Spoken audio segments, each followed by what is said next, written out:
Hi, everybody. Welcome to Sneaky Dragon, episode 400. Woo! There we go. Well, that was even more lively that time. I'm sorry, everyone. Then what? People don't realize that I forgot to turn on the tape recorder as we started this show because normally What a classic Davism. I get the sound before I get the noise of the silence out of the way so I can remove the sound. But as you can hear, there's sounds of partying going on nearby, and so I sadly forgot to actually start the recorder. Right, we made I the apologize mistake. to one and all. Yeah, we made the mistake of leaving the snacks upstairs, so that's where our guests are. And my brain. We've got guests that are legit impressive guests. Yes. Today, every one of our guests I've been impressed with, and they're lovely. Someone's at the door. Very good. Please come in, sir or madam.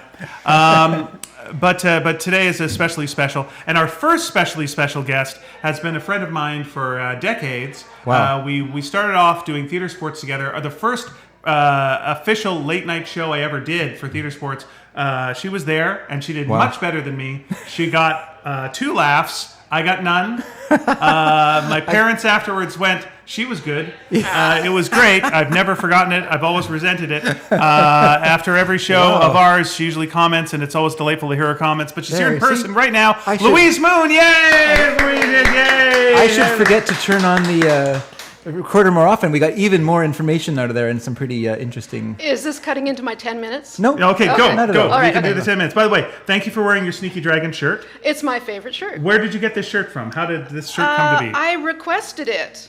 It was a custom-made shirt because it wasn't one of your usual shirts. That's It was right. a design that you'd made for a fake tattoo for somebody. And then I said, I yes. like that one because it's got the dragon riding a unicorn. Yes. A Pegasus-type unicorn. Yeah, So, that is pooping out its own rainbow. yeah, it's beautiful. Oh, it's fantastic. And I also have my Sparks pin on. Nice. Yeah, so Now, is that Charlie or August? Do you know? it's August. Yes, that is absolutely correct. Oh, Well 'cause done. I have Okay, all- that is I 2 have all points for three. Louise. I have all 3 designs. So I was far, like, you are which one winning. did I So put far, on? you are winning, but we have many more guests today.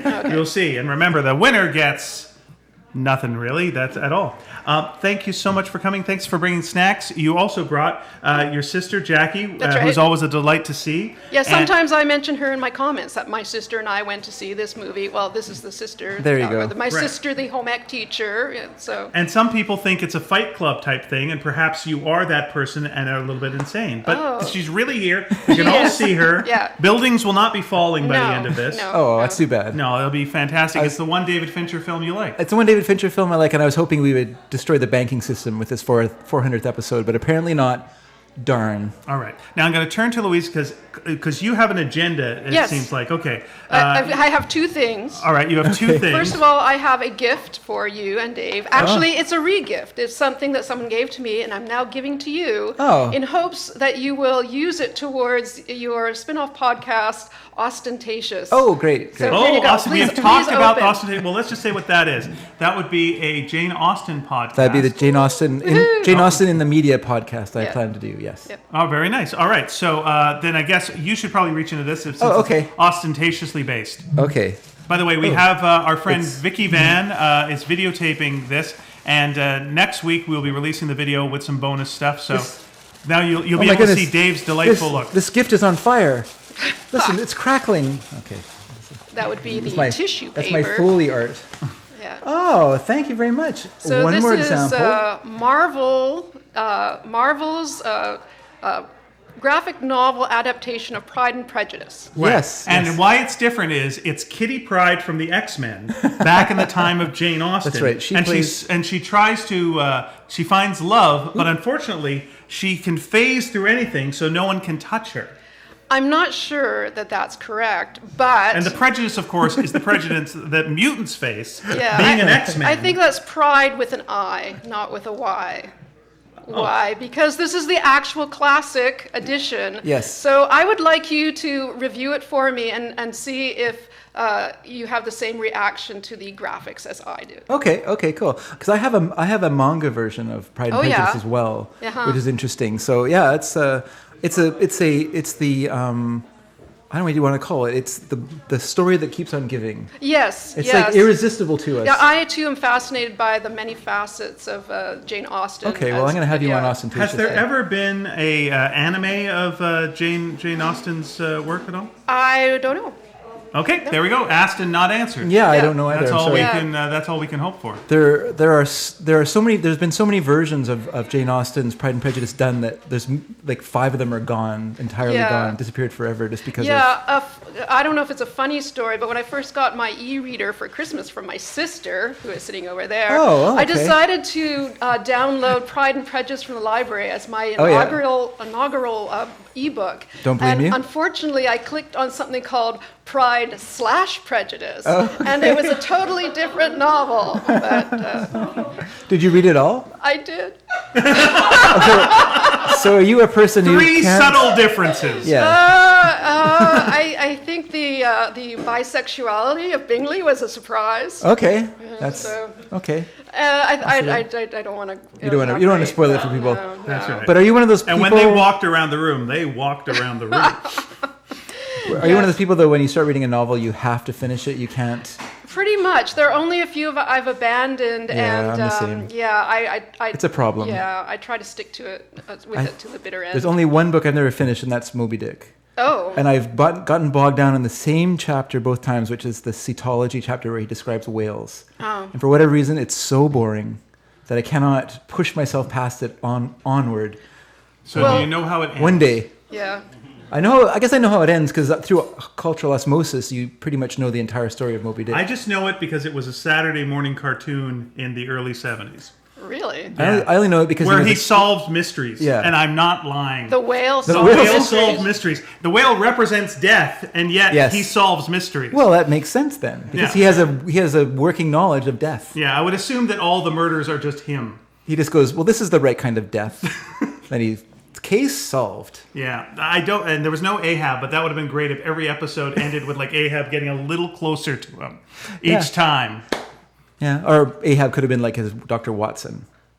Oh, you think by that point they're friends? Yeah, they team up. He's to come solve to terms mysteries. with death because that's what the story is about. So I like it. Yeah, thank you. He gives him back his I think leg. It's time to start it again. No, that's fine. And so you had a second thing. Yes, I'm a real fan of fansplainers. And thank you. I think you do. That's guys do a great another job. podcast we do.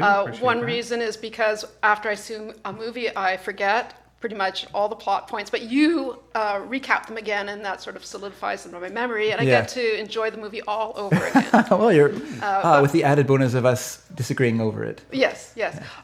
So for this, I would like you to help me with something that my sister and I have trouble with, and there are many things on TV that drive us crazy. Okay. Our pet peeves. So this would be kind TV of like, pet peeves. This is the Moonsplainer. So explain to us. Oh, the Moonsplainers. Yes. That is a way better name than ours. So these are trivial complaints, from trivial to a little more major. So are we supposed to explain why they happen, or just? I would like you to fix them. To commiserate. Okay. So number one is called Nothing in the Cups.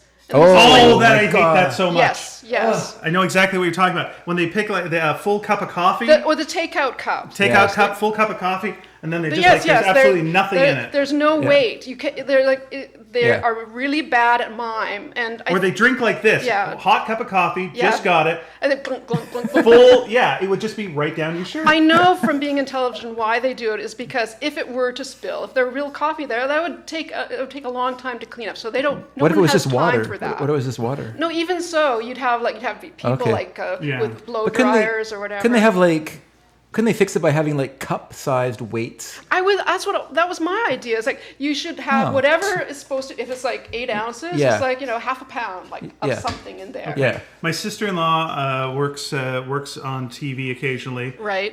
Could you talk to TV about that? You should patent that. All right. Thank you. All right. Could you phone Mr. Television and get right on that? You worked on the Flash, and Flash does do that. Could we send a firmly worded letter to Mr. Television? Yeah. There's a lot of bad object work. There's an offshoot of that is that if there is something in the cups, you know it's going to spill. Well, yeah, because they set it up. So it kind of spoils it for you. You have. And related to this is number 2, nothing in the suitcases. And this is my sister's a special pet peeve because she travels a lot. Yeah. And the human eye is so good at detecting whether there's weight or not in it. So that's why I had to stop watching Pan Am. Yeah. I just couldn't take it anymore. And it wasn't just the retro outfits and the outmoded That's sexuality. That's enjoyable for me. What if, like Bones, there was a show and all the mysteries were solved by cup-related things, and all the focus was on the cups? Yeah. And like we got the DNA from the Sure. cups, Yeah. we got the weight from the cups. They got murdered. Well, that drink was not at Starbucks yet. That came a week later. Yeah. And let me just say, Cups and Robbers. That's what you call it. Cups and Robbers. Cups Okay. and Robbers. There you How are. about in their tagline every show is they're in their cups. Because now those are British. Not as good, and it's okay. Well, it's okay. you know, You're a that's good man. not really a You North raised a American family, expression. Nobody knows what that is. You should explain what that expression means. It's too late. The moment's gone. Okay. I just meant they're in their cups. They're wearing their athletic jock. I know that's not what it means. Very good. It means to be drunk, right? To be in one's cups. Yes. To be in one's cups is All right, an we've old got 2 term minutes for- left. Okay. No, we have number all three. the time in the world. Don't worry. Number Don't listen to 3, Ian. waking up to open drapes. This drives me crazy. It's early in the morning, Okay. and the sunlight is just shining in. It's like, Okay. well, who does that? Who goes I to used bed to do without that. putting down the I blinds used to do that, or to be honest shutting with the you. drapes? Yeah, Okay. I did that. We have skylights in our place now. Okay. Yeah. And so my wife got one of those giant leafs that for children's somethings. Okay. And we have like a giant leaf like she's a Smurf, and it blocks the sun, and it's creepy Okay. sometimes when I look over at that. Yeah. Okay, this is another bed-related one. This is number 4, wearing a bra to bed. Yes, that is This terrible. drives me nuts when I see that on the show, Yeah. that she's lying on her back, and she's nice and perky, and you don't see any nipples. And I can see why, for a network show, you may not want to draw attention to the real shape of her breast. But anyway, so how would you fix that? I think you go with the old-timey classy thing, which is the sheet is just glued to her breast. Yeah, as that's- it used to be back in the day, and they would just stand up and like a ghost, it would just hover. Or just cut away from it. Like in Medium, the thing I always liked the Medium, the TV show Medium. Everyone remember that show? So good. Was that when they got a little friendly at the end of their day? Yeah. In the morning, they'd wake up and they wouldn't be wearing any clothes in bed. Aww. And then I was like, that's real. Yeah. They got it on and then they fell asleep. That's totally like married life. Here's what I would so say. exhausting. Here's what I would say. You have like another partner who then brings, because they're waking up, 2 cups of coffee. And then she wakes up like this and just drinking the coffee. But they're empty. There's nothing in the empty. cup. That's right. She's like, what's this about? And it's like, to cover your shame. That's right. Okay. All right. Okay. Number 5, guessing the password. No one should be No able one to could ever guess a no. password. No. Nope, that's Unless they absolutely know right. the person. That's it. And even because you changed the 0 to an O. Or if the password is always swordfish, then that's okay. Yeah. Okay. That's all right. Number 6. Marx Brothers reference. Bad men can't shoot. So you're in No. an action thing. You're heroes. There's like guys surrounding them or women with semi-automatic weapons. Yeah. And there's no This is problem true. because bad men can't shoot. That's true, and I wish that shows would make it more realistic, like Yes. how hard it is to hit anything with Yeah. a gun, particularly if you're doing rapid fire, because it's the nature of the gun as you fire it for it to go more and more out of target because you are fighting against the kickback. I don't think it's a bad man, good man thing. I think it is how high you are up on the call sheet. Because you can't, even the good guys can't shoot the bad guys at the beginning. That's They true. can shoot a guy who's got 1 line or less, like that. Right. Yeah. But if you've got at least 10 lines, you are not being hit by a bullet in the first half of that thing. Yeah. That's the only thing that could make you safe. Oh, but one time bad man can shoot is related to number 7, and that's making plans. So characters are going along, one saying, oh, what are you doing this weekend? Oh, well, I'm getting married. I'm going on my honeymoon. Yeah. Bam, that's the guy who's going to be that's dead within right. the next 10 Yeah. seconds. That's such an old thing. I know. I guess because I think it comes out of war films, obviously, where it's an ensemble cast and you hardly know anyone. So they feel like they have to make this character relatable. Yes. So when their death Instantly. happens, we're going to be in tears over this person who only moments ago told us about the fact that their wife just had a baby or they're going to go out for their honeymoon or whatever. I remember in The Hunt for Red October. Oh, sorry, go ahead. I was just going to say, but by saying that, the ending to On Her Majesty's Secret Service. Oh, great, yeah. best James Bond Yeah, film yeah. and one of the greatest film endings of Yeah. all time. And so, it can work. Sorry, once again, that's the best James Bond film? Oh yeah. That was the first one I saw, so I didn't know different. By the way, just to be clear, that's the one that starts with him in a fight. Yeah. And he turns to the camera. Okay. James Bond, sorry. Yep. This is, just want to clarify. Sure. This is the greatest James Bond Yeah, film yeah. of all time. It's the best where he one. turns to the camera and goes, Sure. this never happened to the other guy. Yeah. That's the greatest James Bond Yeah, film of that's all time that you're talking about. Yeah. Okay, very good. All right. Yeah. So I just want to clarify. So Hunt for Red October, Sam Neill playing a Russian submarine dude. So Yeah. thick Scottish accent. you can is call what us Captain's Captain. had, yes. Anyway, he was saying how he wanted to be a cowboy in Montana. Oh, yeah. You know he's done that's for, it. yeah. That's the Anyway, end so of that. that's it. That's my short list. We have many other things that bug us about TV, but anyway. So No, that's great. Okay. Thank you so much. All right. And always appreciate you writing in. Always appreciate your lists. And thank you so much for the Jane Austen book. I look Yeah, forward to hearing we'll, Dave's review of that. I will review it. In fact, the rest of the show, I'm just going to read it, and at the end of the show, That's I will right. give it a review. Okay. fantastic. Congratulations on your 400th. Thank you very Thank much, you. Louise Moon! Always.